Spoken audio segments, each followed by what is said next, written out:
ഇന്നത്തേത് നമ്മുടെ കയ്യിൽ എപ്പോഴുമുള്ള ചേരുവ മാത്രം വെച്ചിട്ടുള്ള ഒരു 4 മണി പലഹാരത്തിൻ്റെ റെസിപ്പി ആയിട്ടാണ് വന്നിട്ടുള്ളത്. ഇതുണ്ടാക്കിയിട്ടെടുക്കാൻ വേണ്ടിയിട്ട് വെറും 5 മിനിറ്റ് മാത്രം മതി. ഭയങ്കര ടേസ്റ്റാണ്. അപ്പോൾ നമുക്കിത് ഉണ്ടാക്കുന്നത് എങ്ങനെയെന്ന് കണ്ടുനോക്കാം. കണ്ടുകൊണ്ടിരിക്കുമ്പോൾ നിങ്ങൾക്ക് ഇഷ്ടമാവുകയാണെങ്കിൽ നിങ്ങളുടെ എല്ലാ സപ്പോർട്ടും ഉണ്ടാവുക. ഇതിന് വേണ്ടിയിട്ട് ഞാൻ 2 നേന്ത്രപ്പഴമാണ് എടുത്തിട്ടുള്ളത്. ഈ ഒരു പഴം നമുക്ക് നന്നായിട്ട് പഴുത്തത് എടുക്കാം, അല്ലാത്തത് എടുക്കാവുന്നതാണ്. ഇനിയിപ്പോൾ ഞാൻ ചെറുതാക്കിയിട്ട് കട്ടാക്കിയിട്ട് മിക്സിയുടെ ജാറിലോട്ട് ഇട്ടുകൊടുത്തിട്ടുണ്ട്. ഇതിലോട്ട് 1 കപ്പ് പാലാണ് ഒഴിച്ചെടുക്കുന്നത്. ഇനിയിപ്പോൾ ഇതിലോട്ട് ഞാൻ 1/2 കപ്പ് മൈദ എടുത്തിട്ടുണ്ട്, അതൊന്ന് ഇട്ടെടുക്കുകയാണ്. മൈദക്ക് പകരം നിങ്ങൾക്ക് ഗോതമ്പ് പൊടി എടുക്കാവുന്നതാണ്. ഇനിയിപ്പോൾ ഇതിലോട്ട് 2 ഏലക്കായ ഇട്ടെടുക്കുന്നുണ്ട്. ഇനിയിപ്പോൾ നമുക്ക് ആവശ്യത്തിനുള്ള മധുരം ചേർക്കാം. ഞാനിപ്പോൾ ഇതാ ഒരു 1/2 കപ്പിനെക്കാട്ടി കുറവായിട്ട് മധുരം എടുത്തിട്ടുണ്ട്. ഇനിയിപ്പോൾ ഇതാ നമുക്ക് ഇത് ഒന്ന് അരച്ചെടുക്കാം. നല്ല ഫൈൻ പേസ്റ്റാക്കിയിട്ട് തന്നെ അരച്ചെടുക്കുക. ഇപ്പം ഞാൻ ഇതൊന്ന് അരച്ചെടുത്തിട്ടുണ്ട്, മുഴുവനായിട്ട് അരച്ചെടുത്തിട്ടില്ല. ഇനിയിപ്പോൾ ഇതിലോട്ട് 2 കോഴിമുട്ട പൊട്ടിച്ച് വയ്ക്കുന്നുണ്ട്.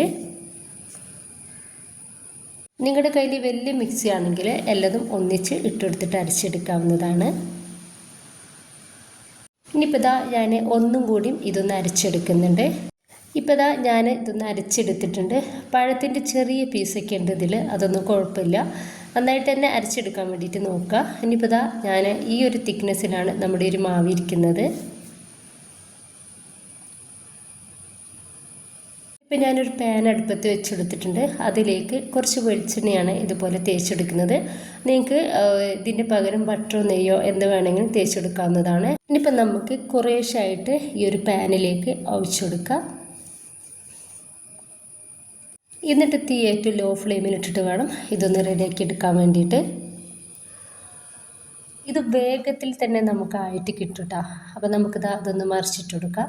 ഒന്ന് മറിച്ചിട്ടെടുക്കുക കൂടി ചെയ്താൽ നമുക്കിത് റെഡി ആയിട്ട് കിട്ടിക്കോളും.